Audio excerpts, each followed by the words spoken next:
BJP ಎರಡೆರಡು plan ಅನ್ನ ಮಾಡಿಕೊಂಡಿದೆ. ಏನದು ಪ್ಲಾನ್ ಹಾಗಾದ್ರೆ? ಸಚಿವ ನಾಗೇಂದ್ರ ರಾಜೀನಾಮೆಗೆ ಪಟ್ಟನ್ನ ಹಿಡಿದಿದ್ದಾರೆ ಬಿಜೆಪಿಯ ನಾಯಕರು.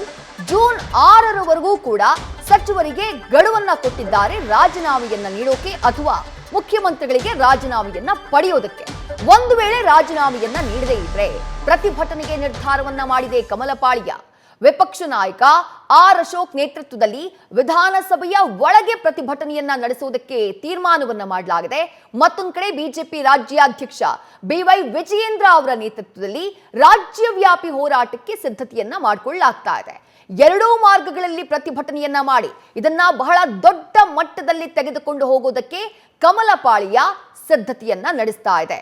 ವಾಲ್ಮೀಕಿ ನಿಗಮದ ಅಧಿಕಾರಿ ಚಂದ್ರಶೇಖರ್ ಅವರ ಆತ್ಮಹತ್ಯೆ, ಡೆತ್ ನೋಟ್ ನಲ್ಲಿ ಉಲ್ಲೇಖ ಆದಂತಹ ವಿಚಾರಗಳು, ಜೊತೆಗೆ ಸಚಿವ ನಾಗೇಂದ್ರ ಅವರ ಹೆಸರಿನ ಉಲ್ಲೇಖ, ಸಚಿವರ ಸೂಚನೆಯ ಮೇರೆಗೆ ಹಣ ವರ್ಗಾವಣೆ ಎನ್ನುವುದನ್ನ ಉಲ್ಲೇಖ ಮಾಡಿದ್ರು ತಮ್ಮ ಡೆತ್ ನೋಟ್ ನಲ್ಲಿ ಮೃತ ಚಂದ್ರಶೇಖರ್ ಅವರು. ಬೆಂಗಳೂರು ವಾಲ್ಮೀಕಿ ನಿಗಮ ಅಭಿವೃದ್ಧಿ ವಿಭಾಗದ ಅಧೀಕ್ಷಕರಾಗಿ ಅವರು ಕೆಲಸವನ್ನ ಮಾಡ್ತಾ ಇದ್ರು. ಇದೇ ವಿಚಾರಕ್ಕೆ ಸಂಬಂಧಪಟ್ಟ ಹಾಗೆ ರಾಜ್ಯ ಸರ್ಕಾರದ ಮೇಲೆ ನಿರಂತರವಾಗಿ ಅಟ್ಯಾಕ್ ಅನ್ನ ಮಾಡ್ತಾ ಇದೆ ಬಿಜೆಪಿ ಪಾಳ್ಯ.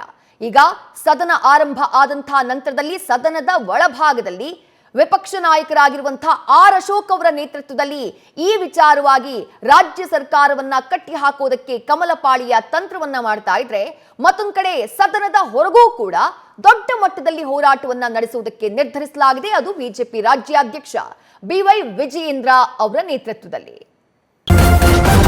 ನ್ಯೂಸ್ ಫಸ್ಟ್ ನಿರ್ಭೀತಿಯಿಂದ ನಿಮ್ಮ ಪರವಾಗಿ.